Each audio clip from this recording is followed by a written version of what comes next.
In 1960, South Korea was poorer than most of sub-Saharan Africa. Its GDP per capita was about $80. The Korean War had destroyed almost everything. Today, South Korea's GDP per capita is over $33,000. It's the 10th largest economy on the planet. Home to Samsung, Hyundai, LG, and the global phenomenon of K-pop. So how did one of the poorest countries on Earth become an economic powerhouse in a single generation? Economists call it the miracle on the Han River. Starting in the 1960s under President Park Chung-hee, South Korea launched an aggressive industrialization strategy that would transform the nation. The government picked winners: steel, shipbuilding, electronics, automobiles. It funneled cheap credit to a handful of family-run conglomerates called chaebols: Samsung, Hyundai, LG, SK Group. These chaebols became engines of growth. By the 1990s, South Korea had gone from making wigs and plywood to building the world's most advanced semiconductors and ships.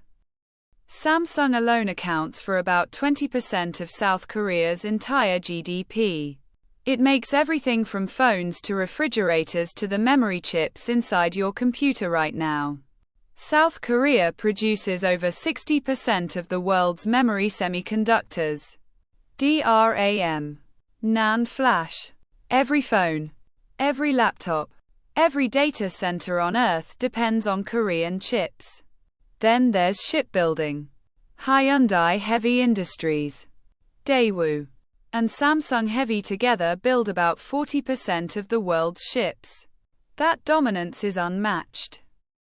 But South Korea didn't just build an industrial economy. It built a cultural empire. K-pop, Korean dramas, Korean cinema, Korean beauty products. In a word, Hallyu. BTS alone generated an estimated $5 billion per year for the Korean economy. Squid Game became the most watched series in Netflix history. Parasite won the Oscar for Best Picture. K-beauty is a $60 billion industry. Korean food has become a global trend. Even the Korean language is being studied by tens of millions worldwide. This is soft power on steroids. South Korea's education obsession is intense. Korean students study more hours per day than almost any country. 98% of students finish high school. 70% go to university. The pressure is immense. Korean parents spend billions on private tutoring called hagwons. The entire country essentially stops for the college entrance exam. The Suneong. Flights are even rerouted to reduce noise. This education machine produces one of the most skilled workforces globally. It's the human capital that powers every Samsung chip, every Hyundai car, and every K-pop performance. So why is South Korea secretly one of the richest countries in Asia? Government strategy picked the industries. Chaebols scaled them globally. Technology created dominance. Culture built a global brand. And education fueled it all.